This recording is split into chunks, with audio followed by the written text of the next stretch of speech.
Eu vou abrir momentaneamente apenas a câmera para vocês, na verdade, me verem, né? Eu acredito que deve ter muitas pessoas que me conhecem, mas vou abrir momentaneamente a câmera, só para fazer uma introdução rápida. Deixa eu só tentar aqui já colocar a apresentação engatilhada, né? Obrigado a todos que estão participando, né? E como todo Quick Talk, a ideia, estão reforçando novamente para aqueles, principalmente que não tiverem nenhum dos Quick Talks, a ideia é manter a gente em contato, né? O tempo não permite um aprofundamento específico na área de quem está assistindo, né? Que são diferentes empresas, diferentes aplicações, mas a ideia é manter essa linha de contato e manter para vocês saberem que a gente pode ajudá-los com resolvendo dúvidas, dúvidas de aplicação, dúvidas técnicas na hora de comprar equipamento, mas principalmente quem já tem também, não deixar de nos procurar por uma ajuda de uma aplicação, o melhor uso do equipamento, né? Então, essa é a ideia principal do Quick Talk, né? E, claro, né, vou ler alguma informação útil para vocês também, conforme o tópico, né? Eu vou começar, vou fechar a câmera para a gente poder começar. Compartilhar aqui minha tela.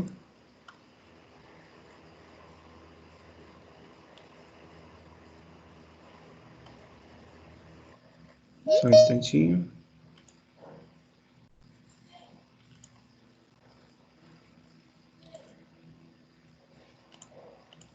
O William pode confirmar se está vendo a tela? Não, Eu Wilma, não consigo. Ainda não. Não? Só um instantinho.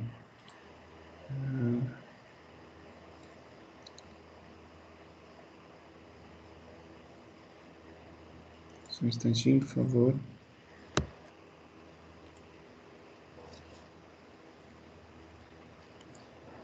E agora? Agora sim. Ok, obrigado.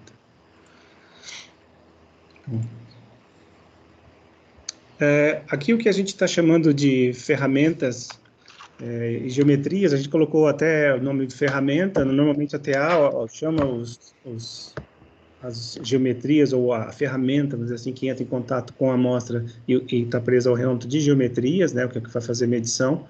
Então, a gente usou o termo também de ferramentas, mas basicamente o termo que a gente usa na TA seriam geometrias, né? E a ideia é passar uma ideia para vocês do uso e quais geometrias são disponíveis e por que são importantes tomar alguns cuidados e atenções em escolhas e na hora de fazer medições com essas geometrias, né?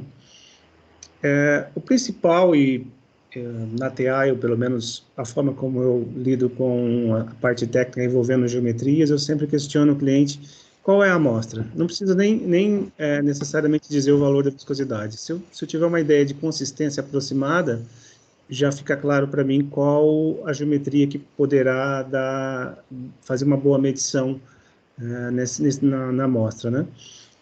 Hoje a gente tem, então, uma grande quantidade de materiais que a gente pode avaliar e analisar no reômetro, né? Desde líquidos de baixíssima viscosidade, como as soluções aquosas, né? Ou até com solventes, e até sólidos, com as geometrias especiais para sólidos. Então, no meio disso são as mais tradicionais, né? A maioria dos materiais talvez estaria no meio disso, mas hoje o reômetro consegue fazer, então, desde dos viscos, né, dos totalmente líquidos até os totalmente elásticos, são sólidos, e no meio os viscoelásticos. Então, a ideia, por exemplo, em viscosímetros, né, a gente usa muito, se comenta muito o uso da geometria baseado a qual a faixa de viscosidade, né, o que é muito comum me perguntarem às vezes, mas é uma característica muito de viscosímetro, às vezes, por conta do tipo de geometria que, na maioria das vezes, ela não faz uma medição absoluta, ela faz apenas uma medição relativa. Então, e aí, mas enfim, a gente tem uma gama de materiais, como eu disse, que vão variar aí de viscosidade desde muito baixa, né, da água, de 0,001, né, pascal segundos, até 100 mil numa amostra de ligante asfáltico ou polímero fundido. Só recapitulando na reologia, então a gente vai ter, para o reômetro, o que ele vai fazer medição seria o stress, né, que é a tensão, né, que vai estar vindo do torque do equipamento, e através do torque e deformação, que é o shear rate, a gente tem a viscosidade, e quando a gente tem somente o stress e o strain, que é a deformação, a gente tem o módulo. Então, aqui a gente tem a caracterização viscoelástica, e aqui a gente tem a caracterização em fluxo, né? Basicamente, a gente está falando de um movimento que as geometrias vão fazer em modo cisalhante. Então, a gente tem no reômetro, basicamente, a maioria dos ensaios, né, 99% dos ensaios em movimento cisalhante, né? Não é o único hoje, a gente consegue ter no reômetro um movimento na vertical, tanto contínuo, fazendo compressão e tração, quanto oscilatório, no caso do reômetro da TA. E a gente tem, então, o cisalhante como principal movimento de medição. E aqui a gente tem um exemplo da amostra no meio seria duas placas, né? A placa superior é a placa que o reômetro controla e que faz a medição. Então, a gente tem que ter essa placa muito bem definida pelas equações que serão utilizadas para chegar até a viscosidade, aqui no exemplo, né? A gente tem que ter essa ideia correta. Oi? Alô?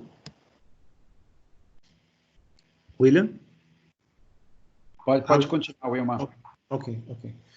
A gente tem que ter definido exatamente essa geometria, né, esse contato ser bem feito, né, estar em contato perfeito com a amostra, né, adequadamente, e ter o cálculo correto dessa área de contato, né, para chegar na tensão, na medição de tensão e também de deformação, para calcular as variáveis reológicas. Aqui a gente tem claramente destrinchado aqui as equações abertas, as equações para tensão e deformações, né, que são os cálculos de módulo ou de viscosidade, são as variáveis reológicas. A gente tem as variáveis de entrada, essas são as principais que a gente sempre tem que observar como o equipamento está medindo e qual ruído está sendo gerado ou não, né, através, olhando os resultados na tabela do resultado, não ficar olhando apenas os gráficos, né. Então a gente tem, para chegar a uma tensão bem medida, a gente tem que ter a geometria muito corretamente posicionada e escolhida, né? E a gente tem a variável torque, que vai ser o de controle do equipamento, que a gente tem que cuidar, e ela vai ser sensível à escolha dessa geometria, tá?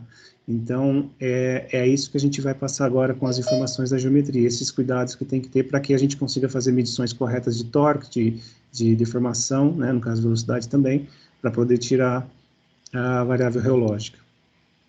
Só comentando, então a gente tem o shear rate, né, o shear strain, que é as variáveis principais, deformação e tensão, e os cálculos de módulo e as outras propriedades reológicas, né. Outra variável importante é a forma e o tipo de reômetro, né. Cada empresa, ou mesmo dentro da nossa empresa, a gente tem dois modelos, né, e isso vai impactar no tipo de geometria e na capacidade de medição do equipamento, né, que ele pode fazer. Então, a gente tem o ARES, que é um equipamento que a gente chama de Strain Control, e o DHR, que é Stress Control, tensão controlada e deformação controlada. Eles são equipamentos bem distintos, de certa forma, na parte de design, né, e também completamente diferente internamente na parte de tecnologia, e isso afeta também nos ranges e na forma como a gente tem, e nas possibilidades de tipos de geometrias que a gente pode usar nos dois, tá?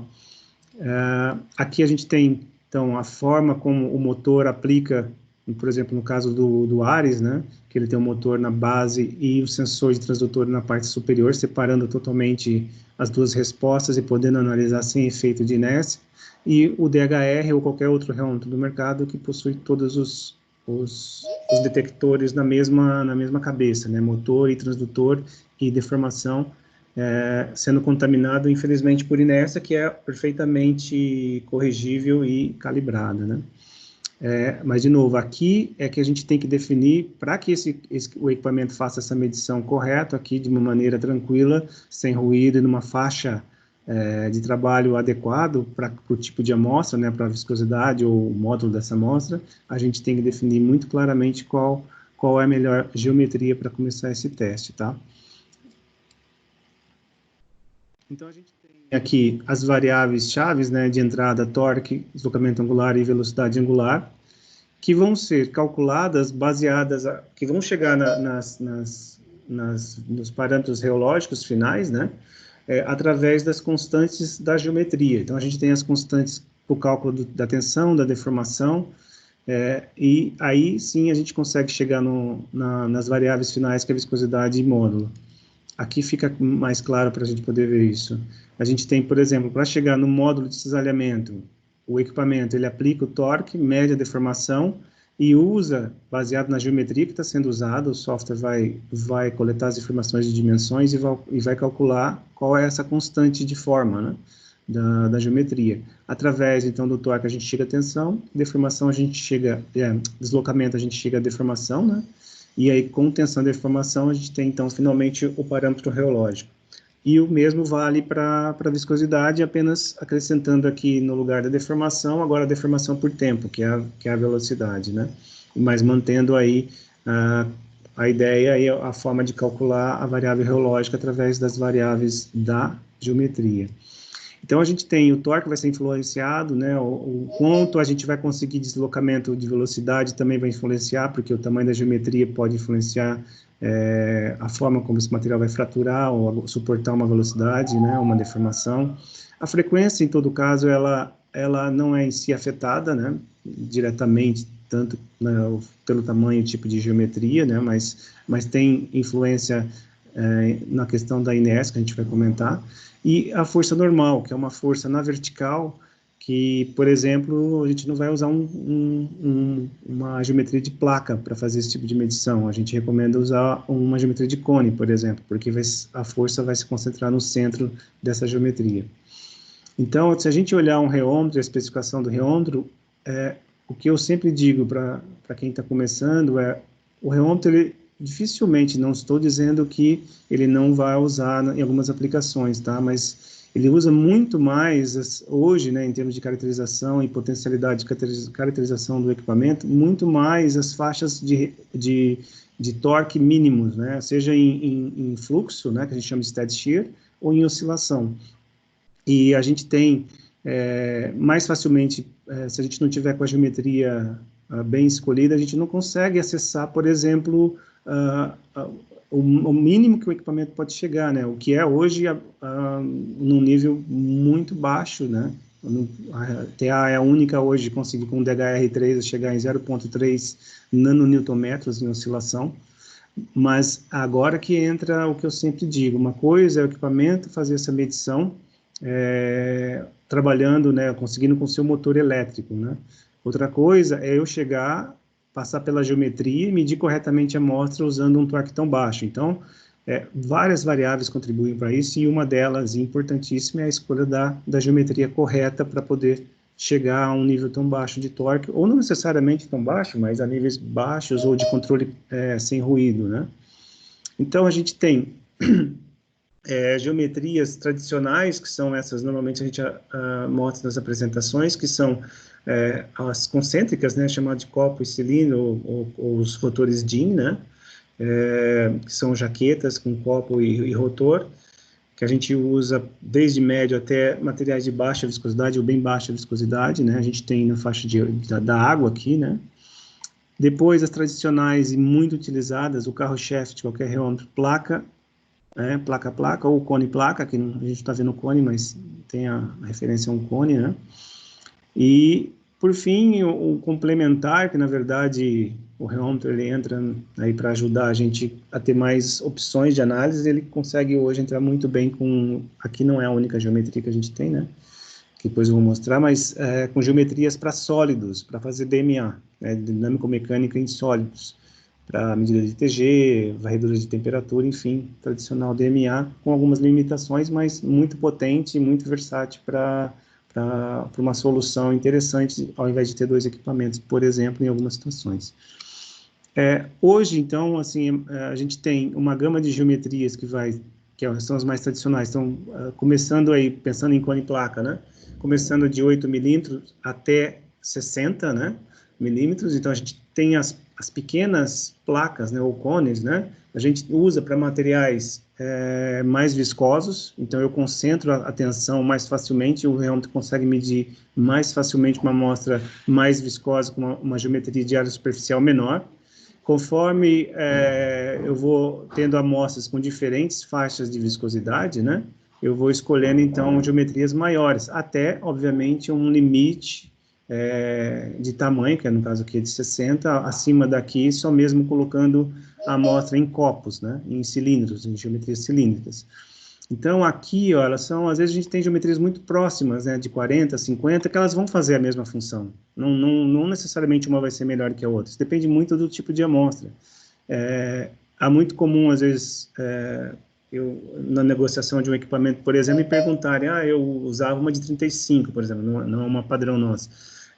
Eu falo, não tem problema, pode usar uma de 40 ou uma de 50, isso não tem necessariamente que ser fixo, é uma faixa de trabalho que a gente tem que, graças à tecnologia hoje dos equipamentos, da reologia, né, dos reômetros, isso está muito mais fácil do que no passado, né? Havia uma restrição muito maior em relação às geometrias até, sei lá, vou chutar aí mais ou menos 10 anos atrás, um pouco mais, mas hoje não, né? Hoje o reômetro tem um controle muito bom da tecnologia de torque, na aplicação do torque.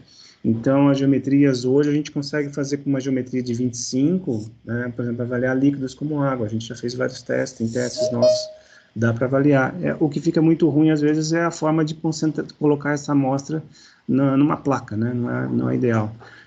Outra coisa também, por exemplo, em asfalto, às vezes pedem ainda a geometria com 4 milímetros. Não é necessário, porque a amostra fica tão rígida que 4 milímetros seria a mais indicada, mas isso no passado. Hoje a de 8 ela consegue atender muito bem, né? Então a gente tem aqui uma gama imensa de geometrias nas cones e placas, né? E os copos também vão nessa linha de ter várias designs aí para atender as diferentes demandas de amostra. Então, a gente tem o cone, o rotor cônico, né, ou sem ser o cônico, desculpa, o double gap, né, que tem uma área superficial ainda maior, e ele consegue avaliar ainda melhor materiais com baixa viscosidade, então sucos, líquidos em geral, ele é melhor ainda do que o DIN para isso, por exemplo. Não necessariamente sempre melhor, às vezes vai ter faixas de trabalho muito iguais, mas comparativamente, indo para a extrapolação, o double gap é melhor. Geometria como de amido, né, que tem uma hélice, essa hélice é feita para que o material, por exemplo, que tem precipitado, seja constantemente durante a medição, esse precipitado ser movimentado e jogado para a superfície ou para o meio da amostra, não ficar indo para o fundo, né? Outros para materiais mais pastosos, como a geometria de hélice ou o vene, né, que pode ser usada, por exemplo, uma argamassa ou uma pasta cimentista ou lamas, né? Ou cosméticos, enfim, materiais com uma densidade um pouco maior, cremes mais grossos, né, mais viscosos, que evita escorregamento, esse tipo de geometria. As placas e os cones, o cone não, mas as placas têm a versatilidade de terem rugosidade, né? Então a gente tem as lisas, as sandblasts, que a gente chama de jateado de areia, mas não é uma rugosidade forte. Hoje está sendo a mais usada do que as lisas, principalmente quem trabalha muito com creme, com cosmético, né, usa muito a sandblasted. A crosshead, ela também pode ser usada, mas aí indo para um material mais viscoso, ou, por exemplo, uma consistência de maionese, uma consistência de, por exemplo, tem empresas que podem avaliar a consistência, às vezes, de material mais sólido, por exemplo, como pastas ou sabonetes, né, em pedra, por exemplo, né, em barra. E o cerrado, né, que é uma versão diferente do crosshatch, mas com a mesma ideia. Outra coisa interessante e vale ser comentado, e que às vezes, muitas vezes se esquece, é que a gente tem na nossa geometria, por exemplo, um canal, olha. A gente tem uma geometria lisa, como essa aqui, né, que é a tradicional, não tem nenhum degrau aqui, e a geometria com esse degrau que a gente usa para colocar um líquido, por exemplo, normalmente água, né?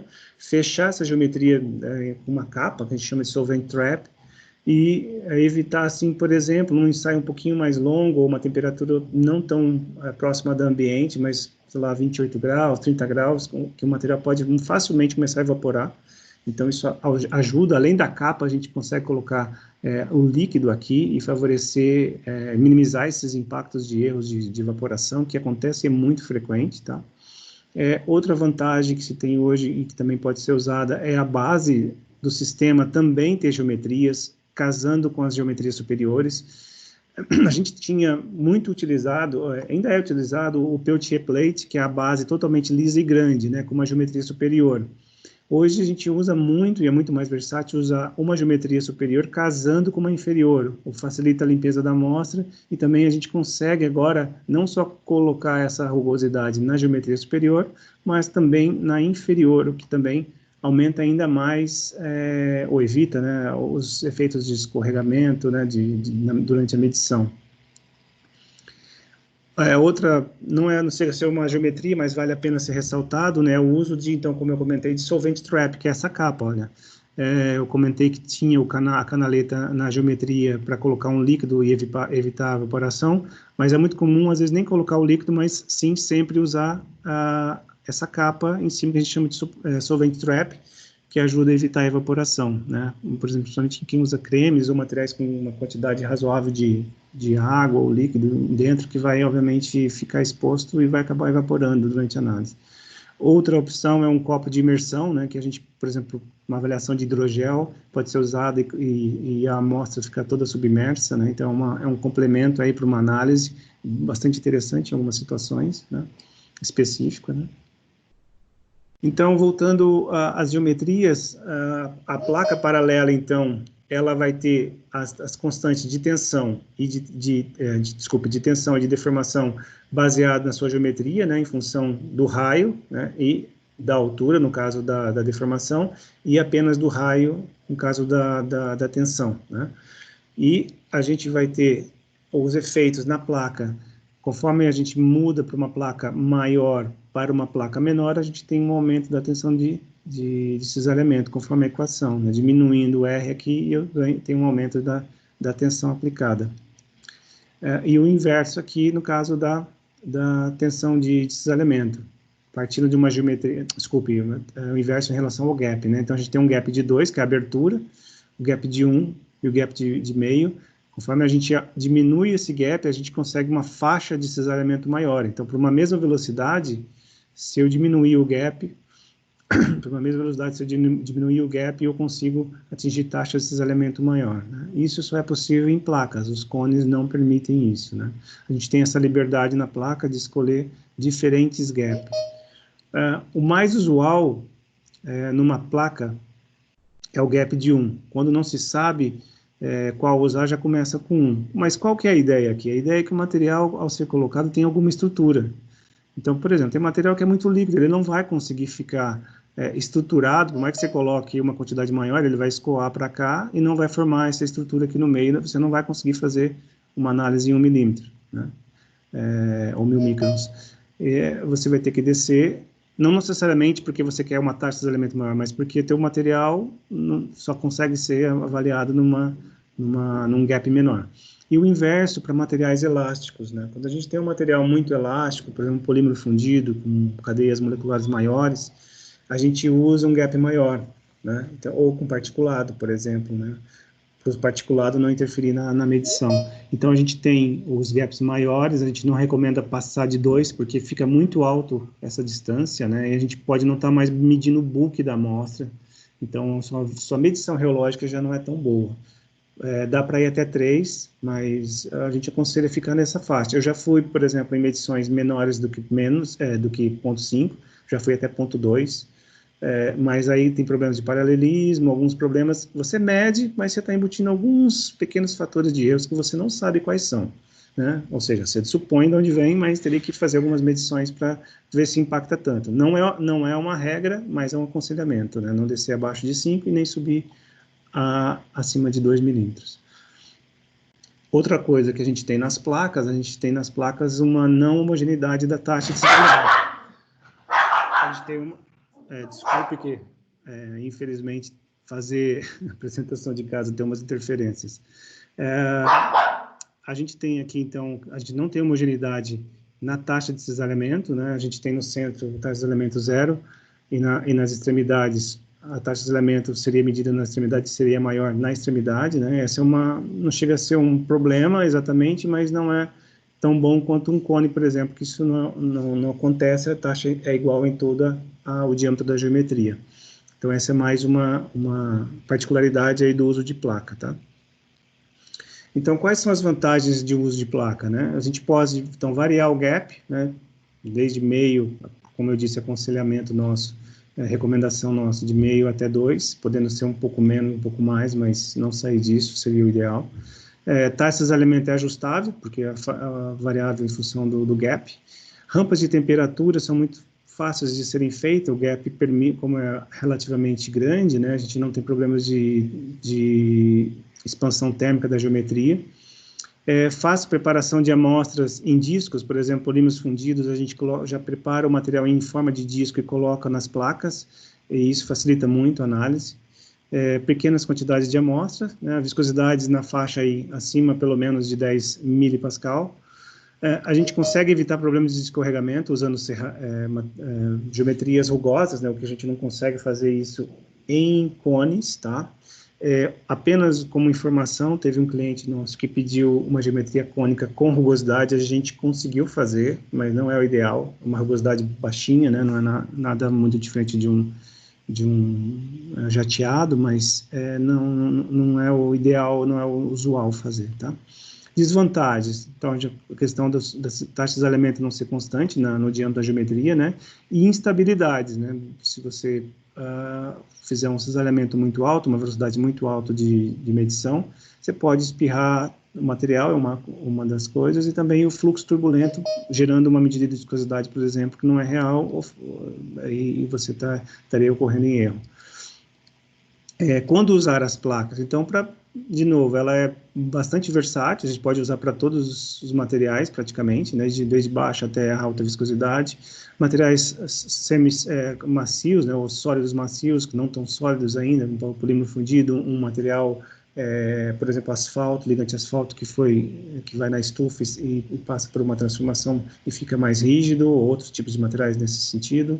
Géis, materiais que curam, né, os termofixos aí. Interessante, então, comentar que é muito comum usar placas para fazer análises descartáveis, né, com placas descartáveis. A gente tem muitos materiais que são curáveis, aí vão se tornar sólidos e danificariam o equipamento, ou no caso a geometria, né, toda, se não tivesse pelo menos a placa na base e superior descartáveis, né, então a gente é muito útil para esse tipo de aplicação. Também dá conta, quando a gente tem problemas quando você tem um material particulado, não ir nem pensar em cone, por exemplo, a não ser que o particulado seja realmente muito pequeno, né, muito pequeno mesmo, da ordem de 5 microns para baixo, né, mas se não, aí uma placa é o mais ideal a ser, ou um copo, né, a ser considerado. Materiais com longos tempos de relaxação, a gente está falando de elasticidade, então, quando você carrega um material muito elástico, com cone, o material simplesmente não relaxa, você tem uma força normal na medição, aqui na vertical, e interfere na sua medição, né? A placa, ela consegue trabalhar melhor isso usando o gap, né? Aumentando o gap. Questão da expansão térmica que eu comentei e, de novo, a questão do escorregamento com superfície rugosa, né? E a questão do volume pequeno, quando precisa de volume pequeno. O cone, ele é muito similar à placa. Ele vai ter alguns senões, né? Ele vai ter situações limitantes de não usá-lo, né? A vantagem, se ele fosse possível ter rugosidade, se ele fosse possível não promover ser difícil carregar uma amostra mais elástica devido ao fato de ser cone e o fechamento muito pequeno, a gente escolheria sempre um cone, é a melhor geometria de todas para fazer a análise, na minha opinião, até pela questão da taxa de alinhamento ser constante em todo o seu diâmetro, né? Por usar pequena quantidade de volume, a que menos usa volume de amostra, mas porém ele tem problemas que não dá para a gente resolver em algumas situações, né? Uma delas, então, é a questão do truncamento, né? O cone, quando a gente fabrica um cone, a gente tira a ponta desse cone, então ele é cortada essa ponta, né? Mas imaginariamente ela toca o fundo, né? Essa é a distância ideal do cone. Quando a gente traz ele para o reômetro, a gente tem que saber exatamente, isso vem na geometria especificado. E isso não é variável no sentido de que, uma vez feito esse cone, eu não posso mais alterar isso, então eu vou ter que seguir isso toda vez que eu usar o cone. Então vai estar amarrado o gap sempre fixo, então a gente tem no cone uma variabilidade de gap, a gente tem que usar sempre aquele mesmo fechamento, aquele mesmo gap para trabalhar com ele. Outra coisa, a tensão, a constante de deformação dele, ele é em função do ângulo, né? Então a gente não consegue, não tem nada, não é igual à placa, a gente não tem influência do tamanho do gap, né? Então a gente, uma vez escolhido um cone, independente do tamanho do diâmetro, o ângulo que vai determinar esse máximo cisalhamento, não dá para ir além disso, baseado no limite de velocidade, né? Claro que o rêometro tem um limite hoje de 300 radianos por segundo, que é altíssima, a velocidade é altíssima, é difícil material que pare na placa com uma velocidade tão alta. Mas esse é a variável de controle, no caso do cone, para a taxa de cisalhamento. Então, para a questão da tensão é a mesma coisa, quanto menor o diâmetro, mais eu tenho concentração de tensão, então mais ideal para materiais mais sólidos, mais viscosos. De novo, eu tenho limitação de usar cones em materiais muito elásticos, né? O fechamento é tão pequeno que o material não relaxa, eu não consigo fechar a geometria para começar a análise. É muito usual, como eu comentei, né, de novo, se eu quero alterar a taxa de cisalhamento num cone, eu altero, então, a escolha do meu ângulo, né, desse cone. É muito comum também, por exemplo, quem trabalha com tintas que tem partículas, né, é o que eu me recordo, assim, de pronto, usar um cone maior, 4, 5 graus, para que esse fechamento não seja tão pequeno e consiga, mesmo assim, medir tendo partículas que não vão interferir, né, se eu usar um cone com um ângulo um pouco maior. O tradicional, muito usado, é 1 e 2, tá? Não é regra, né, isso, mas é muito usado e muito versátil. Mas tem essas questões. Você pode escolher um cone, sim, com um ângulo maior, mas também não muito maior, que não vai fazer uma boa medição. Qual é o limitante em relação, então, a particulado? É que esse particulado ele vai interferir, né, no toque. O fechamento de um cone, por exemplo, de 2 graus, está na ordem de 50 a 60 microns, então a gente está aqui falando de 60 a 50 microns aqui, é muito pequeno, então, se tem um particulado grande, ele vai tocar na geometria, não vou estar medindo o bulk mais, isso vai interferir na minha medição. Como regra, a gente diz que a partícula tem que ser menor, 10 vezes menor que esse fechamento, então, por exemplo, 6 microns para 60 ou 12 microns para 120, não é regra sólida, no sentido de, é um pouquinho maior, um pouco menor, claro que dá para testar e usar, mas é uma recomendação, tá? Então, esse é um limitante do cone também. Tanto para cone quanto para placa, então, o cuidado na hora de carregar a amostra, né? Então, a gente tem que ter cuidado aqui, como a gente baseia as equações em função a constante que vai ser usada nas equações para chegar na variável relógio, a gente usa a constante da geometria, e isso leva em conta o seu diâmetro, a gente está supondo que a amostra está exatamente naquilo que é a geometria, nas dimensões da geometria. Então, não pode faltar material, não pode sobrar material. Então, aqui, uma medição de viscosidade ficaria menor aqui, e aqui ficaria maior. Então, o ideal, então, é sempre ter, fechando a geometria com a amostra perfeitamente. O fato que eu comentei de hoje ter mais facilmente geometrias também na base descartáveis ou relocadas e combinadas com a superior facilita a limpeza, né, e a correção disso no carregamento das amostras, né. Vantagem do cone, questão do cisalhamento, muito importante, né, então ele é homogêneo em toda a sua dimensão, continua sendo baixo volume como a placa, mas ainda menor um pouco do que a placa. A faixa de viscosidade de aplicação é parecida com a da placa, então a gente só cuida qual o diâmetro que a gente vai escolher, diâmetro pequeno mais viscoso a amostra, e diâmetro maior para amostras de baixa viscosidade, fácil de limpar, ideal para medição de força normal. A força normal é uma forma de usar quando você fecha o material no rêometro com a geometria, há uma força normal que surge, né? E para medir ela, você começa um ensaio de fluxo, o material, a geometria começa a girar, né? E é gerada uma força pela elasticidade, pela componente elástica que há na amostra, né? Se ela tiver, né? Mesmo que seja baixo, vai aparecer alguma coisa, depende muito da geometria ser usada e da amostra, mas você vai ter uma força normal surgindo, né? E é interessante como uma outra forma de medição reológica, tá? E o cone é o ideal para isso. Desvantagem, eu já comentei, né? A questão não tem liberdade no gap. Tem questão de o gap, como ele fecha numa abertura muito pequena, né? se tiver o material expandir ou não tiver o controle dessa expansão, então, durante uma rampa de temperatura, tem que cuidar, e não é tão ideal usar um cone, por exemplo, né? Dificuldade para relaxar materiais com alta viscosidade, no caso, alta elasticidade, né? Então, não é ideal, por exemplo, para fazer avaliação de polímeros fundidos com cone, né? Ou materiais elásticos com alto peso molecular, por exemplo.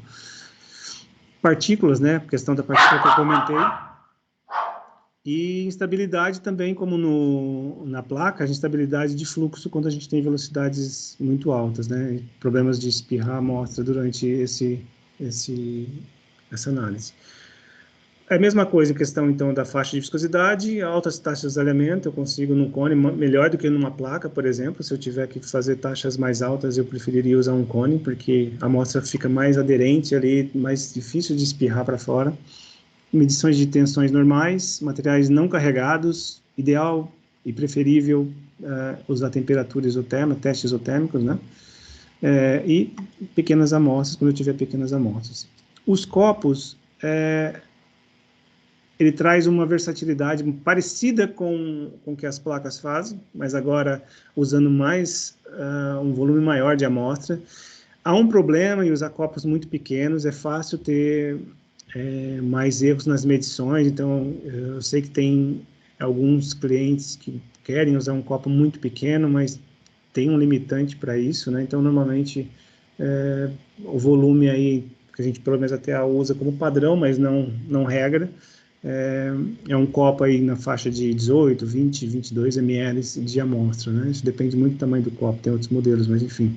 A gente tem também copos rugosos, como nas placas, também com a mesma finalidade de evitar escorregamento. Uma coisa que vale ressaltar é que a gente tem um padrão, né? Que a gente supõe, quando, né, pelo nosso histórico de prateleira, a gente tem N placas, N-cones e também copos e rotores. Mas é muito comum a gente ser solicitado para fabricar algo específico, né? Um design, às vezes a gente tem um cliente avançado em reologia que julga que aquilo que ele tem não é ideal ainda para aquela amostra dele ou para o experimento que ele elaborou, né? A reologia tem uma certa liberdade aí para criar experimentos. Então, ele pode querer mudar o desenho. É muito comum mudar essa rugosidade. A gente recebe muita solicitação, né? Não é o ideal essa rugosidade, eu prefiro uma rugosidade mais profunda ou menos, enfim. Então, a TA faz esse tipo de não standard, que a gente chama, né? Uma geometria fabricada por encomenda, tá? Outra coisa que eu não comentei anteriormente, a gente tem gamas de materiais diferentes. Então, a gente tem... antigamente, já não está mais... tem ainda, mas não é mais comum usar, a geometria de acrílico, né? Que ela tem muita limitação de temperatura, é muito mais fácil de deformar, então não é muito usada. Mas ela tem uma vantagem que é extremamente leve e, às vezes, pode suportar alguns ataques químicos que o metal, de repente, não suportaria, mas principalmente para ser leve. Não é muito mais usada. O alumínio anodizado, ele é muito interessante, ele é relativamente resistente à química, ele é leve, né? Então é interessante para evitar correções de inércia. Vai ter também correção de inércia, mas a massa é menor. E o mais usado é o aço, né? E tem também a geometria de titânio para amostras mais agressivas, também é muito, muito usado. A titânio ela é bem interessante porque ela é mais leve que o aço e mais resistente quimicamente, né? Porém, o problema não chega a ser um grande problema, mas ela é um pouco mais cara. Então, de novo, vai ter as mesmas ideias de constantes, né? Que a gente tem que calcular a deformação e tensão. E a gente vai ter... aqui eu estou passando um pouco rápido, mas a gente tem o cônico, né? Que é o tradicional DIN, né? Que a gente tem esse formato de rotor e copo. A amostra vai ser cisalhada. É interessante que a gente pode ter também desenhos e tamanhos de copo casando com rotores diferentes para acomodar, por exemplo, particulados, né? Ou rugosidades diferentes, como eu comentei. O double wall, que é muito interessante, ele aumenta mais, é o que tem a maior área de contato de todas as geometrias, então ele é ideal para o material de viscosidade bem baixa, né? Também leva as constantes que eu comentei, né, em função de raio e da altura, né? Quais as vantagens, né, do cilindro concêntrico? Ele é bom para materiais de baixa viscosidade. Então, por exemplo, quem trabalha com líquidos, eu recomendo sempre ter um copo. Ele sempre vai ser útil em algum momento, né? É mais complicado você colocar um líquido, material muito líquido, às vezes numa placa Peltier, por exemplo. Tem problema da evaporação, né? Também, que nas placas, então aqui não vai ter isso, porque o volume é muito grande, né, comparativamente. E a gente consegue, relativamente, uma taxa alta de cisalhamento sem espirrar, mas ocorre problemas de turbulência, né? Então tem um limite, né? O principal, então, é acomodação da amostra e ajuda a não ter nenhum problema com evaporação. Então, eu posso fazer um ensaio longo sem ficar preocupado com esse tipo de coisa. A desvantagem é que a taxa de isolamento ela é constante para pequenos gaps, né? A instabilidade de fluxo em altas taxas, turbulência ou escorregamento, assim como pode acontecer em placas, né? A rugosidade evita o escorregamento, não dá para contornar com diferentes superfícies, né? E é uma desvantagem, ninguém quer usar muita quantidade de amostra, porque atrapalha, gasta mais e também atrapalha para limpar, né? Mas não é nenhum grande problema, mas comparativamente essas são as desvantagens. Quando usar? Então, eu recomendo para baixas viscosidades, mas não impede se fazer em viscosidades médias, né? Vai também fazer a medição perfeitamente. Quando usa dispersões instáveis, né? Interessante, porque aí a gente tem mais volume de amostra, melhor para medir, ou materiais em lama, né? E minimiza efeitos de evaporação. Interessante para estruturas frágeis, né? Às vezes você tem uma amostra que só de você entrar com a geometria ou mexer nela, ela é tão tixotrópica que atrapalha muito, varia muito a medição dela. Então, às vezes com o rotor, eu consigo usar o rotor Vane, que é o rotor de aleta, que ela vai entrar mais delicadamente na estrutura, interessante. Eu consigo atingir relativamente taxas altas sem ter problemas de espirrar a amostra, né? A menção também aqui, então, a outras geometrias complementares, que é as de sólido, né, que hoje o reômetro consegue dar conta de avaliar também. As tradicionais em torção, que é o que a gente tem no mercado, e as exclusivas da TA, que são no desenho do DMA tradicional, são geometrias de DMA que a gente usa nos nossos DMAs também. Então, a gente tem a de filme, podendo fazer tração e oscilação na vertical, e three-point bend e single dual cantilever, que também vai fazer oscilação na vertical. A diferença é a forma como deforma, que não, a gente chama de linear, né? Então, a amostra está sendo estirada nesse sentido e aqui nesse sentido. A torção não ocorreria isso, então não é o mesmo tipo de avaliação, né? Tem uma pequena diferença, principalmente se tiver diferente orientação no material, e sempre tem em polímeros, né? Aqui uma recapitulação, então, né? A gente tem tradicionalmente cone placa paralela. Então, a gente recomenda, grosso modo, aí, placas e cones, viscosidades acima de 10 milipascal. De novo, isso não é uma regra tão fixa, mas já é uma ideia de quanto a gente consegue descer, e abaixo disso é melhor ir para as geometrias de cilindro, né? E as de sólido com as definições mais específicas, que eu não vou ficar comentando, que é mais uma especialidade do que a geometria tradicional. O cone plate, então, como eu comentei, ele consegue medir como vantagem a viscosidade verdadeira, né? O paralel plating como vantagem, ele dá muito fácil com particulado e rampa de temperatura, né? E o double gap para acomodação e materiais com material instável, né? E conseguindo altas taxas de isolamento, né? Desvantagem que eu comentei anteriormente também de cada uma. Aqui um exemplo, só para vocês verem, do cone e da placa, num cálculo, né, usando uma dimensão aqui de uma placa de 40, no caso com um gap de 1, né, qual a taxa máxima que eu chegaria usando uma velocidade de 300 radianos. Então, 300 radianos usando as dimensões, eu chegaria a 6.000 segundos a menos 1. Então, esse sendo o limite do equipamento em termos de velocidade, nessas dimensões e nesse gap, esse é o máximo que eu conseguiria chegar a taxa de isolamento. Num cone, considerando 40 e principalmente considerando o grau de 2, a mesma velocidade limite no reômetro, eu chegaria numa taxa de 8.000, né? Então, um cone de 2, comparativamente a uma placa de 1 milímetro de gap, eu consigo ir no isolamento mais alto num cone. Claro, eu ainda posso descer aqui, eu posso sair de 1 e ir para meio, né? E aí fazer o cálculo de novo e essa taxa limite aumentar. Eu consigo ter essa versatilidade na placa paralela.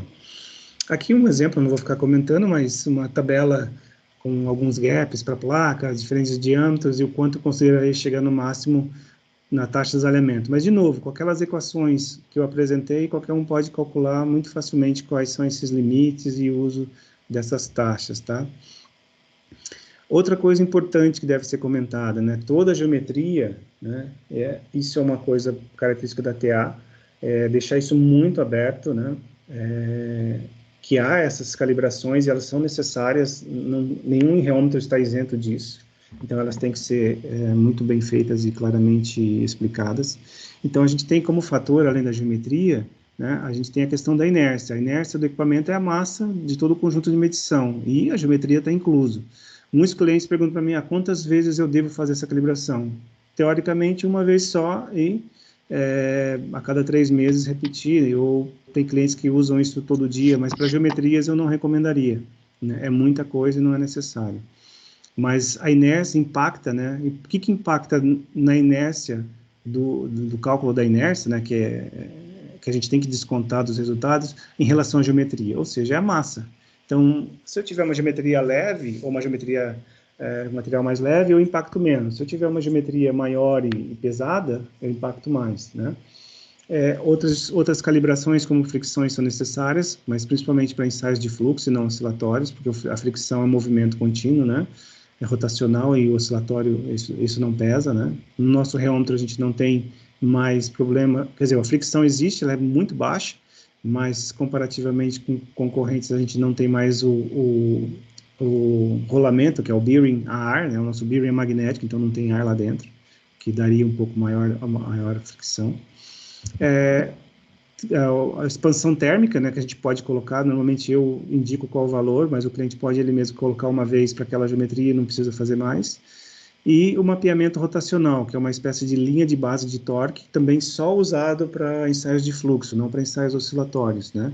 Ajuda em algumas situações, não é também algo que vai trazer não é para toda a situação, é para materiais com baixa viscosidade, bem baixa viscosidade, que complementa e ajuda na medição. Então, são variáveis importantes na calibração que estão linkadas com a geometria. Isso aqui é uma calibração de geometria, que vão entrar nos cálculos e para fazer o cálculo correto. Então, até é muito rigorosa com relação a isso, né? Perdão, com relação a essas calibrações, porque elas impactam diretamente na variável relógica, tá? Aqui é só um exemplo do que é a inércia, às vezes há uma confusão do que é a inércia, então a gente tem, quanto mais massa, é mais difícil parar o movimento, né? Então, imagine que você está fazendo um ensaio oscilatório, né? Enquanto ele está lento, ok, né? Mas ele vai para um lado e para o outro, ele começa a acelerar, e você tem um material e um sistema de massa alto, né? Eu começo a entrar com uma inércia cada vez mais, a inércia vai ter seu impacto cada vez maior e vai contaminar meu resultado. Aqui só para vocês terem uma ideia o que é esse efeito de inércia, e eles mudam um pouco, né, conforme a geometria, a massa da geometria e o tamanho do diâmetro impacta um pouco, tá? Então, por exemplo, a gente tem aqui, ó, a medida do módulo elástico. A gente tem uma medida normal, ó, e de repente ele sobe, né? Isso é uma coisa também que todos têm que ficar atento, qual é a cara de uma análise reológica, principalmente para o material que está sendo feito, está sendo analisado, né? Você vê que um material subiu de repente o módulo, isso é um artefato, isso não é a amostra respondendo, ou seja, tem um erro aqui, né? A gente conhece bem o equipamento, conhece bem o efeito de inércia, né? Então a gente sabe que esse é o impacto da inércia. A TA mostra esse efeito e como saber que foi efeito da inércia através de um ângulo de fase que é usado no cálculo da inércia, né? A gente consegue, através da aplicação do torque e da geometria usada, calcular esse ângulo de fase e dizer para o cliente, ou o cliente, né, vai estar sabendo disso e vai saber, olha, esses pontos aqui atingiram o limite do ângulo de fase. Então, a partir desse, por exemplo, desse ponto de G', eu tenho contaminação. Eu vou descartar esse valor aqui, ele não está ok. Onde ele acontece? Ó, frequências altas, né? Onde o movimento tá de ir e vir, né? O oscilatório está alto, está um movimento muito alto. É claro que isso varia, dependendo da amostra, dependendo do tipo de material e geometria, né? A faixa onde isso vai acontecer pode variar, pode não acontecer e pode acontecer até mais cedo do que isso, né?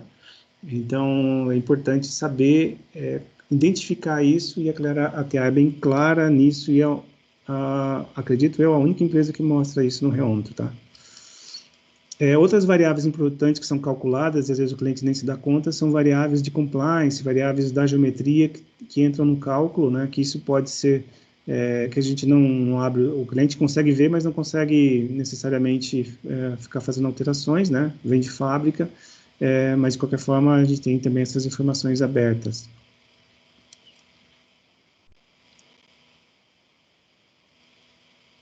Uma coisa aqui está comentando sobre fluidos newtonianos e não newtonianos. É interessante quem está usando o reômetro ter uma noção. Aqui eu não acabei não colocando na apresentação a cara de curvas de viscosidade, por exemplo, Schertini, Rho-Péxica, newtoniana, enfim. Essas curvas, né, ter na cabeça qual é o formato da curva do meu material, faz o cliente ficar atento quando sai uma curva que, na verdade, é uma medição errada, né, uma medição ruim, né? Então, é importante conhecer o material bem para também ajudar a identificar isso, né? Por exemplo, no ensaio de fluxo, né, tomar cuidado com pequenos gaps, né, que pode gerar erros de expansão térmica na geometria e também aquecimentos por cisalhamento que não vão ser computados no ensaio, né?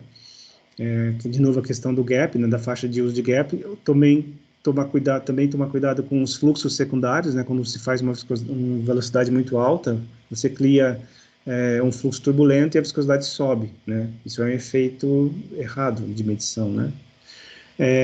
Então, tomar também cuidado com a interpretação de resultados de viscosidade quando se usa taxas de cisalhamento muito baixas, né? Porque a gente tem efeito de tensão superficial, principalmente quando tem muita água, por exemplo, que tem uma tensão superficial alta.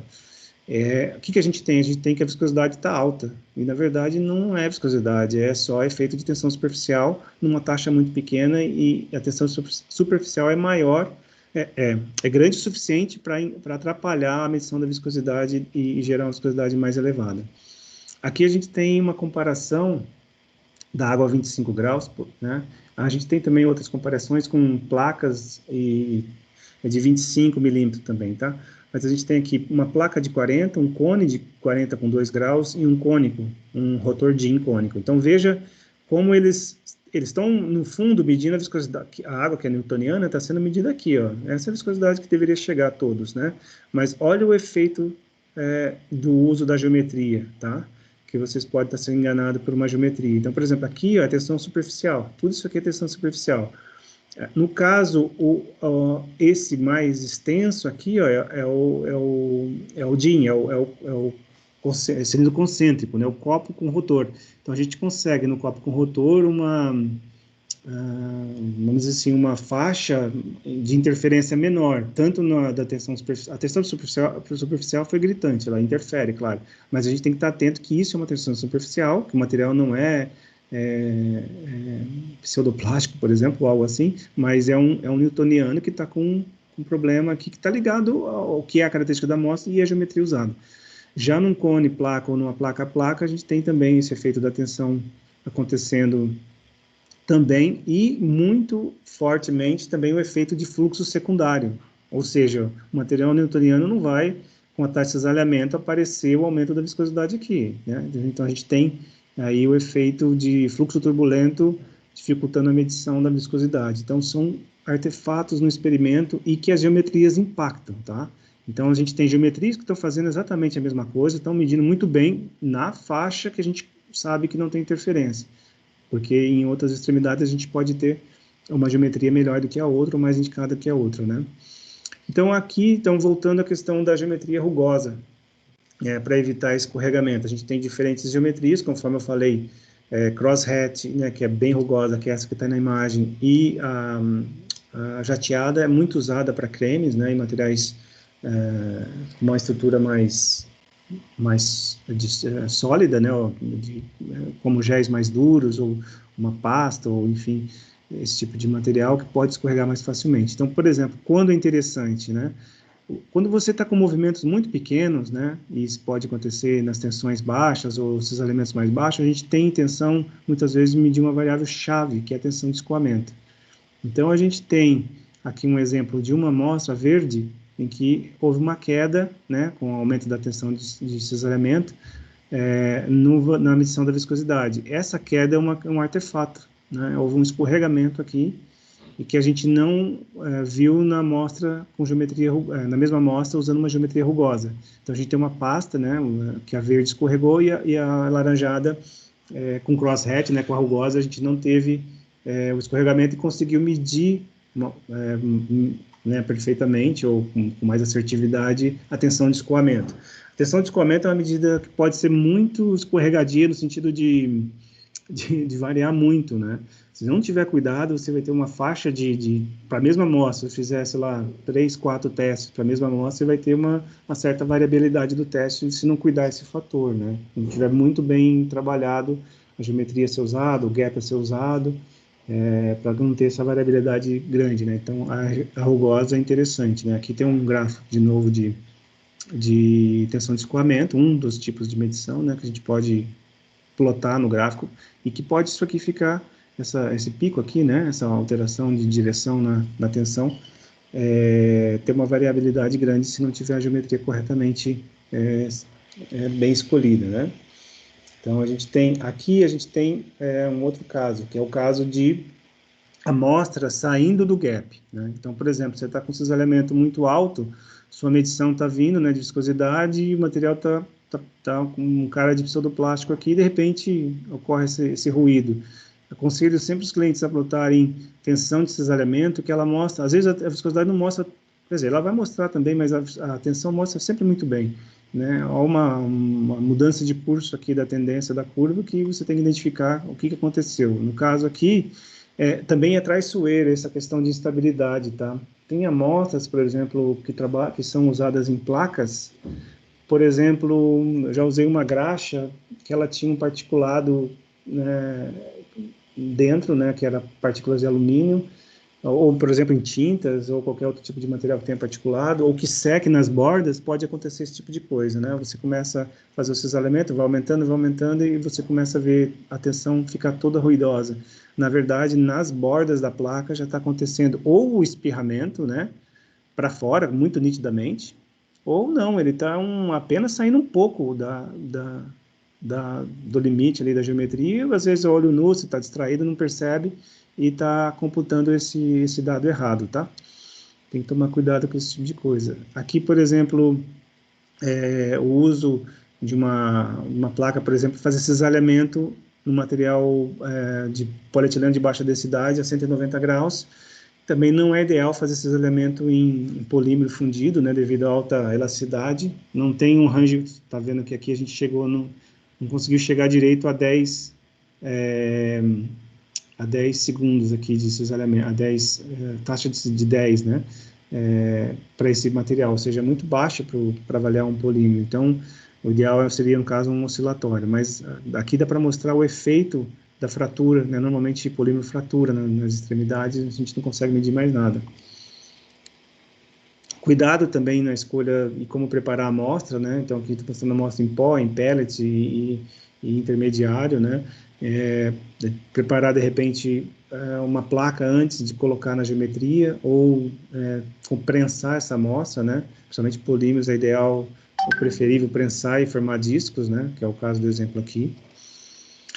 Agora, eu vou comentar rapidamente sobre geometrias, que eu chamo especiais, né? Não são as da medição direta, mas são usadas, às vezes, como acessório ou como complementares à reologia tradicional, aproveitando aí toda a capacidade do reômetro, né? Então, hoje a gente tem, pode ser muito bem usada, as geometrias de tribologia, né, que são bola em 3 placas, 3 bolas em placa, anel em placa, ou bola em três bolas, que é muito tradicional para óleos, por exemplo, esses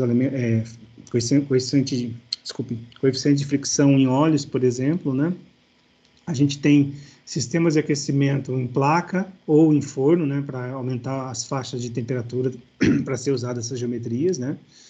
Aqui um exemplo delas visualmente já no equipamento, né? Então a gente pode usar em indústria automotiva, em graxas, óleos, asfalto, borracha, né? Muito usado e muito interessante para produtos de personal care, lubrificantes e alimentos, tá? Como chocolate, por exemplo. É um complementar, é uma análise mecânica, né? A gente não está necessariamente buscando aqui, na verdade, não está buscando viscosidade, a gente está buscando lubricidade, a gente está buscando coeficiente de fricção, né, que são ensaios interessantes, que são aliados com espalhabilidade, percepção e partida de motor, por exemplo, espalhamento. Então, é interessante, uma técnica complementar à relogia tradicional. O que é importante aqui, o design da geometria exclusivo, por exemplo, da TA, que desenvolveu essa... Se você olhar a geometria aqui, ó, por exemplo, a gente tem esse anel, a gente chama de beam, né? Couple beam, aqui, coupling beam. A gente tem ele, parece uma mola, né? Que permite a distribuição perfeita, ou melhor possível, da força axial, para poder acomodar aqui durante esse cisalhamento, né, durante esse coeficiente de fricção sendo medido com a geometria girando, né. Então, a gente tem aqui, por exemplo, PVC com óleo lubrificante e em aço, né, a gente tem a força normal sendo aplicada em verde constantemente durante todo o ensaio, a velocidade aumentando e a gente medindo o material, o coeficiente de fricção caindo, ou seja, começa na região de boundary aqui, né, a gente começa o início da lubrificação, quando ele começa a lubrificar por completo, né, cai no mínimo aqui, e aí ele começa de novo a subir devido ao coeficiente de fricção, devido a problemas de hidrodinâmica aqui, né, movimento muito rápido. E a gente consegue caracterizar esse tipo de amostra baseado numa geometria tribológica. A gente tem, por exemplo, distinção de diferentes cremes, né, loções esfoliantes aqui, também usando, através do coeficiente de fricção, usando uma geometria desse tipo. De novo, um outro personal care, né, fazendo uma rampa de velocidade aqui, também medindo o coeficiente de fricção. Então, a gente tem um óleo para bebê e uma vaselina, então a vaselina com coeficiente de fricção bem mais elevado, né, aí para distinguir nas formulações, para fazer uma formulação mais adequada para cada aplicação. Outra geometria específica desenvolvida para acomodar particulados grandes, né? O design do rotor ele é vazado, então os cálculos aqui ficam um pouco difíceis de serem absolutos, na verdade é uma medição relativa, mas muito bem interessante para a argamassa, por exemplo, que é o cimento, né, o concreto, ou que não seja tão grosso, né, um particulado aí pelo menos até 4 milímetros, e a gente consegue ver aqui, ó, por exemplo, no gráfico, a gente tem a aplicação de uma deformação bem alta no início, para fazer a mistura, né, para simular uma mistura de fluxo, né, de pumping, e depois colocando-se uma deformação baixa e medindo o material, fazendo um recovery, né, o concreto aqui no caso. Então, uma geometria específica para atender um mercado mais específico, né, mas também é perfeitamente, dá para se usar com reômetro.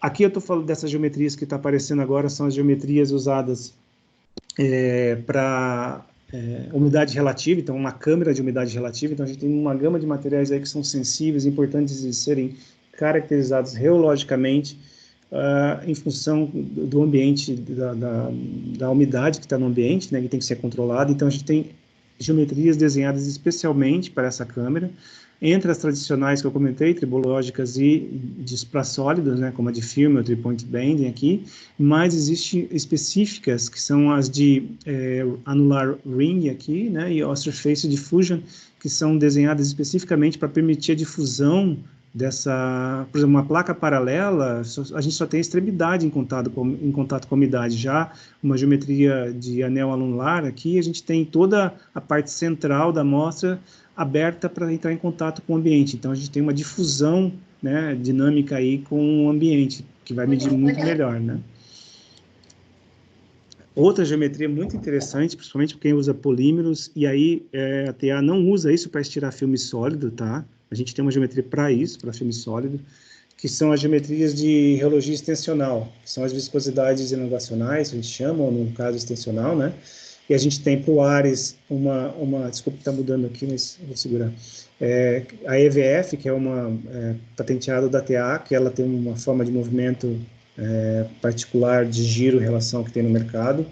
Ela é muito sensível a tensões, a forças pequenas, então ela é interessante para medir com maior acuracidade, por exemplo, ramificações, né? A TA esse ano lançou a EVA para o DHR, para o nosso outro reômetro, que saiu fora da patente do Sentinamax, que é o que todos os outros usam no mercado, uma reologia, uma geometria extensional que tem que pagar royalties para esse pesquisador. A TA saiu fora agora esse ano disso e tem a sua própria ferramenta, né, sua própria geometria de reologia elongacional para o DHR, com melhorias, né, e com pronta entrega e tudo mais. Então, a gente pode usar, por exemplo, essas geometrias para medir processos que envolvem estiramento, né, por exemplo, com spinning, coating, spraying, avaliar, ela é muito sensível, né, além da reologia tradicional, ela é muito sensível em polímeros para avaliar ramificações em polímero, a arquitetura do polímero, né, um estudo bastante complementar, e também complementa para equações, quem trabalha com equações, modelamentos reológicos, né, ela é a equação, entra na equação tanto as variáveis oscilatórias quanto a de elongação, né, que é uma característica que essa geometria vai conseguir medir. Aqui, então, a gente tem uma viscosidade elongacional a diferentes taxas, né, que a gente consegue avaliar um polietileno de baixa densidade, ou linear de baixa densidade, com pequenas ramificações, né. Então, a gente tem diferentes taxas que podem ser aplicadas, né. Agora, um polietileno bastante ramificado, de baixa densidade, não linear, né, tem mais ramificações. A gente pode também avaliar com o reômetro, usando o movimento oscilatório, não dentro da região linear, ou seja, aqui é região linear, aqui já está fora da região linear, então a gente não tem mais ondas senoidais perfeitas, né? A gente está fora do limite linear e a gente consegue fazer isso. No caso do reômetro Ares, a gente tem uma geometria específica para fazer isso, que a gente chama de LAOS, que é Large Amplitude, ensaio oscilatório de ampla amplitude, né? Fora da região linear, que a gente consegue acessar informações da estrutura do polímero complementares ao ensaio reológico tradicional. Então, a gente tem uma geometria especificamente desenhada para ter melhor esse movimento, essa medição. Hoje, quem trabalha com LAOS, a gente tem nos reômetros da TA a melhor medida possível de LAOS, né, que é fora do regime linear, através de trabalho de gráficos de Lejaju, para ter informação maior do polímero, né, da arquitetura do polímero.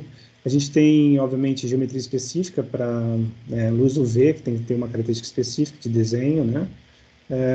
As sólidas que eu comentei, né, que são usadas aí, então, para os tradicionais curvas de rampa de temperatura, avaliação de TG, transições, vítreas e compatibilidade ou avaliação de blendas, né, que é muito que a gente pode usar. Que mais aqui? Aqui, por exemplo, um comparativo entre dois tipos de rotores DIN, né, o vane e o cônico, como eles fazem essa medição, com e sem também o copo com ranhura, né, para vocês terem uma ideia como fica variado, tem variabilidade no resultado se a gente escolhe designs diferentes de geometria para uma mesma amostra. Então quem tem várias geometrias, manter a mesma análise sempre naquela geometria é interessante para o histórico também, tá? Então, muito cuidado em relação a isso. Aqui eu já comentei. A gente tem uma geometria que não é muito usual, mas, por exemplo, você consegue colocar uma barra sólida dentro de copos, né, com um líquido, por exemplo, às vezes você tem um surfactante, um óleo, simulando aí o material sendo agredido enquanto se faz análise, né, a gente pode fazer uma análise dinâmico-mecânica aqui em torção, né, dentro de líquido, né, vendo o material absorvendo esse líquido, interferindo aí nas propriedades do material. O rotor para gelatinização de amido que eu comentei, que fica removendo o precipitado da amostra, né? Obviamente, geometrias ópticas vão ter desenhos específicos para poder passar a luz e poder fazer a medição óptica, né? Geometrias específicas para magnetorreologia, também tem um design específico. Enfim, a gente aí vai ter para os acessórios outros designs específicos. E, finalmente, assim, que eu não comentei tanto, e muito usado, porque trabalha com petróleo, com materiais que envolvam dois líquidos, por exemplo, né, que quer medir a reologia superficial, a formação de filmes na interface. A gente tem as tradicionais geometrias para reologia interfacial, o Bicone, que é muito antigo, assim, em termos de ideia, né, mas ele é uma geometria pesada, ele cobre uma certa faixa de reologia interfacial. O Dunoy, que ele é muito leve, mas o desenho dele não é tão perfeito na medição, ele é também meio chato de trabalhar comparativamente, né?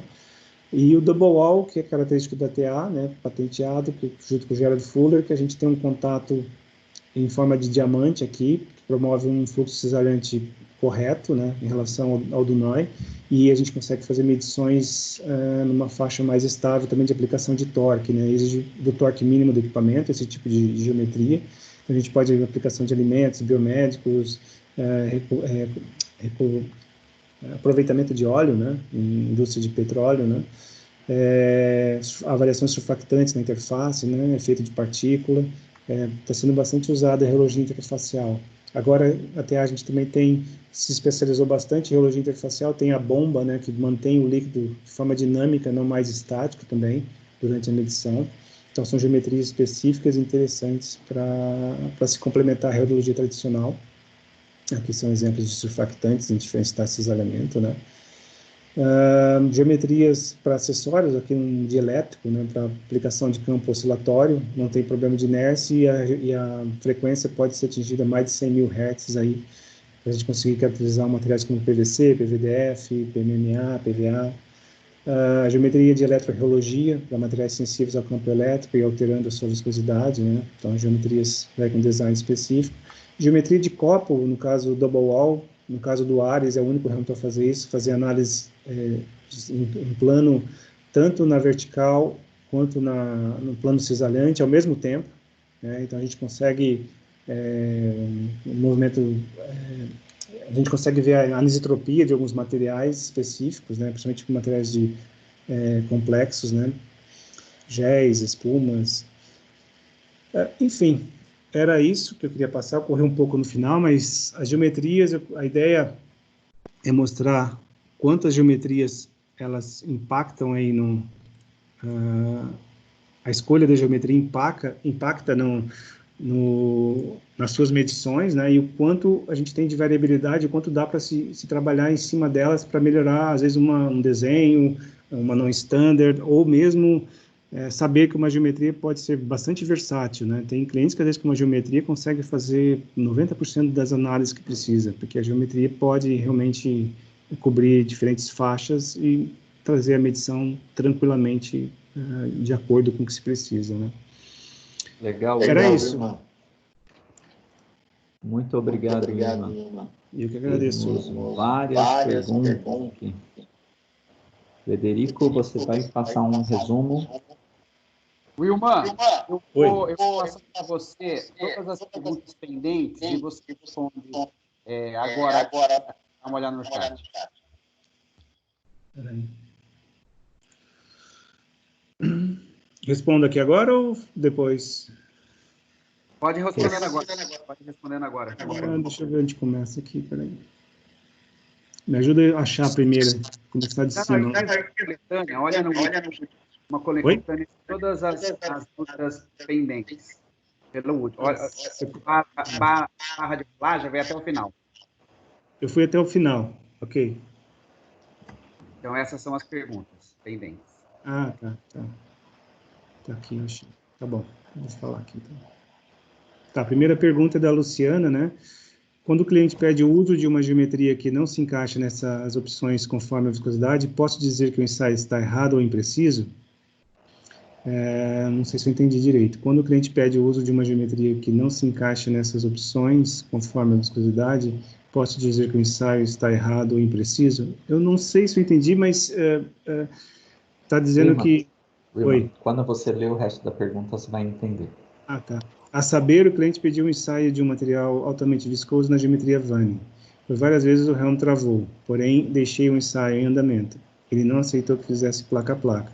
Nesse caso, como fazer para liberar o resultado? Está errado ou não? Na verdade, você não vai nem conseguir liberar, né? Na verdade, realmente a geometria não está adequada.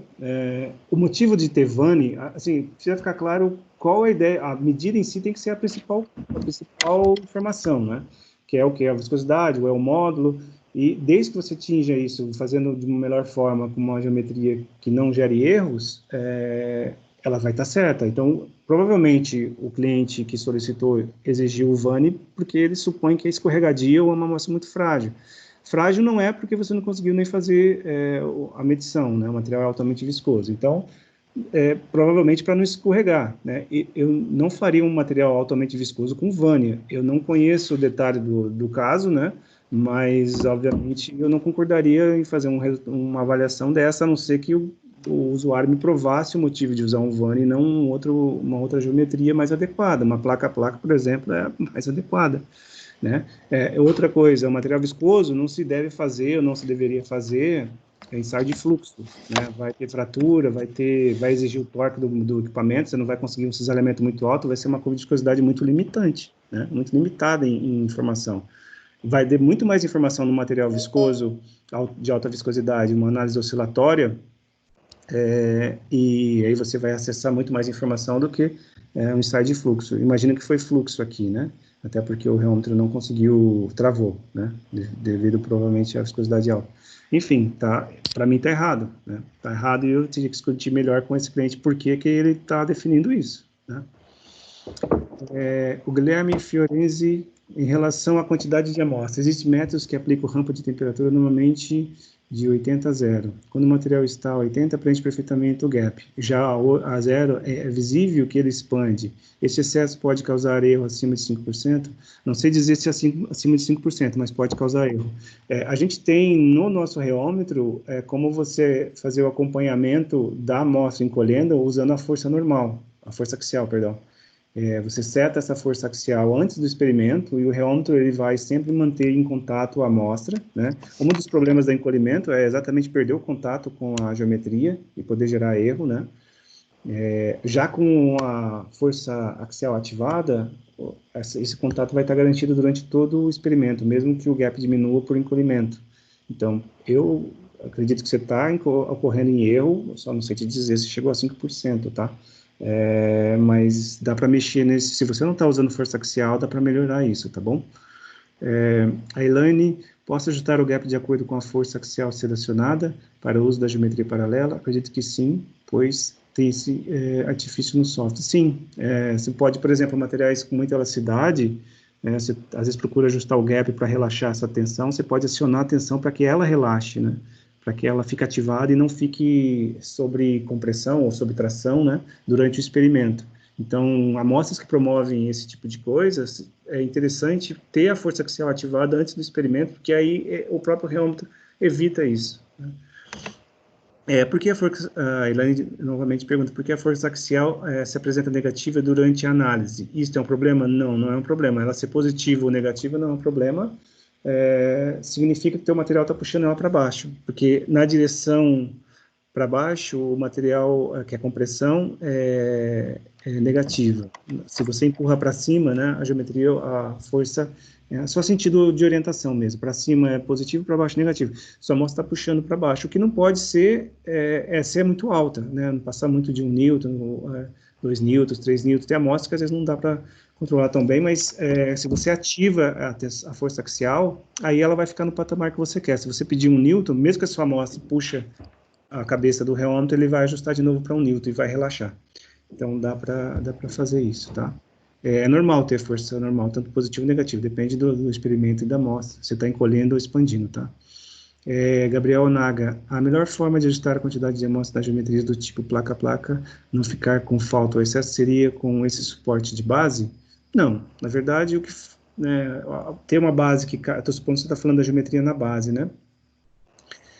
Quão problemática é uma análise com excesso de amostra além da área da geometria? Bom, você vai estar medindo mais material do que o reômetro supõe que você está medindo. O reômetro supõe que você está com um volume específico lá, ele sabe o volume, ele não usa a variável volume para calcular nada, ele usa só a dimensão da geometria. Mas se você tem, vamos supor que você que fez a análise colocou X de amostra e vê um outro analista coloca um pouco diferente de você ou faz o trim diferente de você, vocês dois, na hora de avaliar o erro dos dois, no impacto da análise, vocês vão ter uma porcentagem de erro maior. Errado tá, porque não é o correto, você tem que fazer a limpeza que a gente chama de trim, né, do excesso da amostra sempre, coloca mais amostra do que necessário, mas retira esse excesso com uma ferramenta, uma espátula. O fato de usar uma amostra, uma geometria de base casando com a superior facilita mais, mas não é primordial, não é? A gente usava aí as placas superiores com as placas Peltier, que são placas grandes, lisas, que não casa com a de cima e dá para limpar super bem, né? É só que facilita mais quando casa, né? Mas na tua pergunta aqui, o foco central é não fazer isso, não passe, não deixe excesso de amostra, você está fazendo errado a análise. Tem que tirar, fazer a limpeza correta, senão você sempre vai ter uma variabilidade no teu resultado, tá? Ele vai medir, ele não sabe que você colocou a mais, mas vai ter variabilidade. Perdão, saí fora aqui. Deixa eu voltar aqui.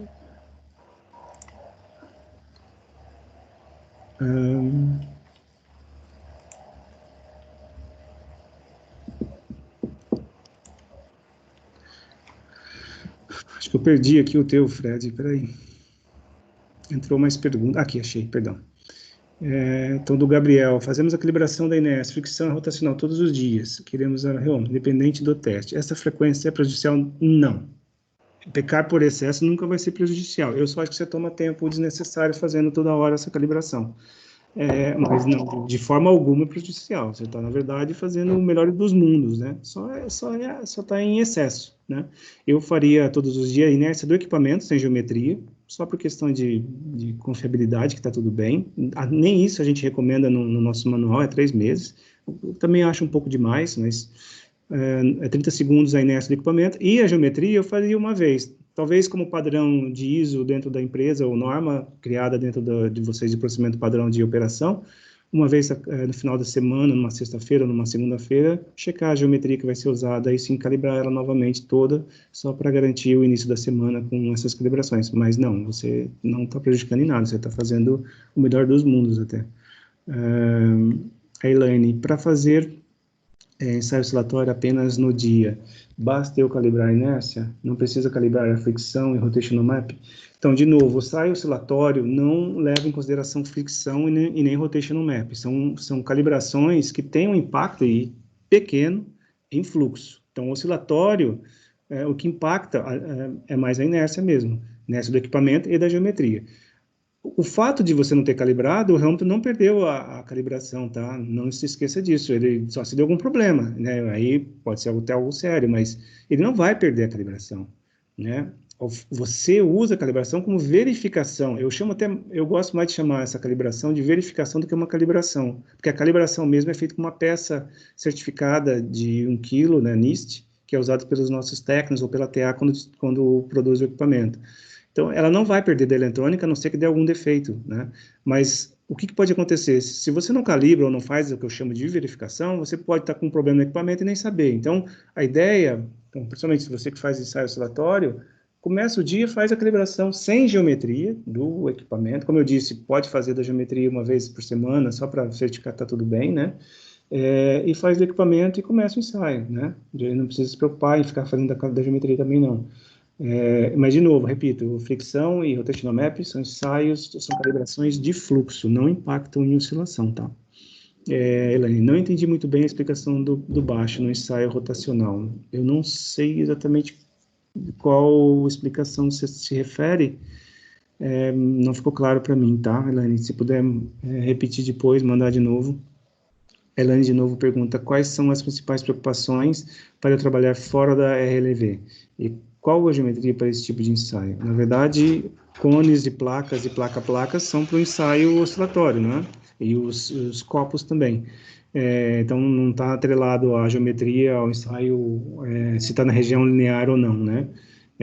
Então, você pode usar as geometrias tradicionais para fazer e deve fazer na região linear. O fato de você estar fora da região linear é que sua variável reológica já não é mais comparativa, né? Você, por exemplo, está comparando resultados em diferentes épocas ou com outros laboratórios. Se você não faz na região linear, comparativamente, você não vai ter a mesma uma base de comparação. Você está destruindo a estrutura do teu material fora da região linear. Então, teu material não vai ter mais problema de variabilidade no teste, enfim, você está fazendo uma análise errada. Então, tem sempre que ser no oscilatório, na região linear. Como eu disse, existe o LAOS, que é fora da região linear, mas você tem que saber o que está fazendo e manter o teste correto fora dessa região linear, tá?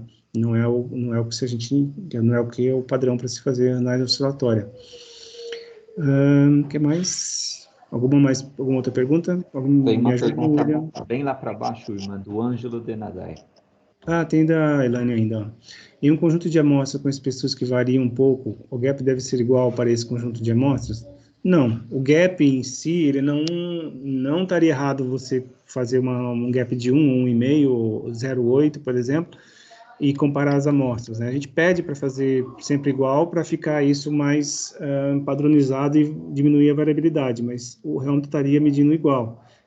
O ideal, se a amostra sua é muito viscosa ou se apresenta em estado sólido, que você, se puder, prensá-las e padronizá-las, construir amostras antes, em forma de disco, por exemplo, antes de colocar no rheômetro, é uma alternativa para padronizar todas essas amostras, ou, se não tem problema você fundi-las no rheômetro e depois conformá-las no mesmo gap sempre, também é uma opção, né? Por exemplo, você coloca ele sólido, aquece, ele vai fundir, você abaixa a cabeça do rheômetro, tira o excesso e todas ficam sempre no mesmo gap. Então, depende, não conheço a sua amostra, mas respondendo a sua pergunta, não é necessário mudar o gap. Você pode usar o gap, a não ser que você não consiga, né? Por algum motivo, uma delas não dê. Né? Mas o ideal é fazer sempre o gap fixo de 1, por exemplo.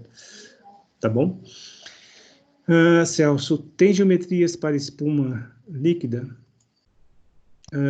Não sei exatamente como é a sua amostra de espuma, mas a princípio o líquido são as geometrias de placa ou cone, depende como é a viscosidade do teu material. O problema é se ele tem formação de bolhas ou como está a sua amostra, né, para você ter uma medição correta do teu material, né.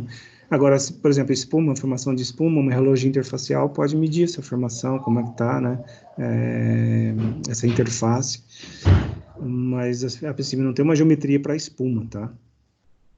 Qual outro, William, que você falou? Mais para baixo, você vai ver a do Ângelo. Aqui tem uma do Ângelo Denadai, né? Algumas vezes, ao fazer o ciclo de cisalhamento em ensaio rotacional, aumentando e diminuindo a taxa, aparecem valores de viscosidade negativa na curva ascendente, em baixos valores de taxa. Isso pode ser um efeito da geometria? Pode. Esse perfil de curva direciona para algum tipo de geometria? Não, a princípio não. Não direciona para um tipo de geometria. Se eu só usaria a melhor da geometria, como eu falei, que é o cone, né? Eu acho mais adequado para fazer fluxo, a não ser que não seja possível, né? E se for placa, eu tentaria diminuir um pouco o gap.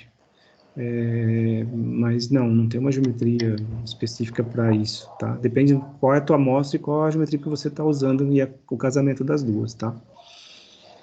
Qual outra? A última pergunta da Elaine. Eu queria saber o quê? Que ela quer estudar um material fora da RLV. Então, para estudar material fora da RLV, eu aconselharia fazer ensaios de Laus. Tem materiais de Laus, né, que é a larga amplitude, que são padronizados para estudar fora da região linear, né, que é o que a gente chama de larga amplitude. Se você quiser, eu posso mandar material para você dar uma estudada e ver quais são as opções de resultado que se dá estudando fora da região linear. Mas se você também quiser fazer seu estudo usando uma técnica tradicional, eu não tenho nenhum conhecimento específico de teste desse tipo. O que hoje se faz fora da região linear é o que a gente chama de Laus e está bem hoje sendo estudado por reologistas, tá? Qual outro? Legal, Wilma. A gente já passou bastante do tempo aqui, muitas pessoas já tiveram que sair dessa aula.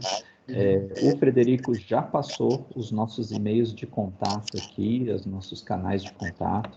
A gente deixa aberto para quem quiser mandar e-mail para a gente, entrar em contato através de WhatsApp ou telefone.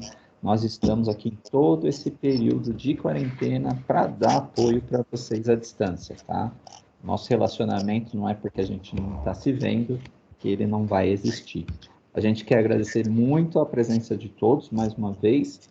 E quinta-feira a gente vai falar, eu vou falar sobre determinação de porcentagem de amorfos em fármacos, tá? A gente vai falar especificamente sobre fármacos, mas o conceito se aplica a todo e qualquer material amorfo, tá bom? Muito obrigado pela presença mais uma vez e a gente se vê. Muito obrigado. Obrigado a todos. Até a próxima.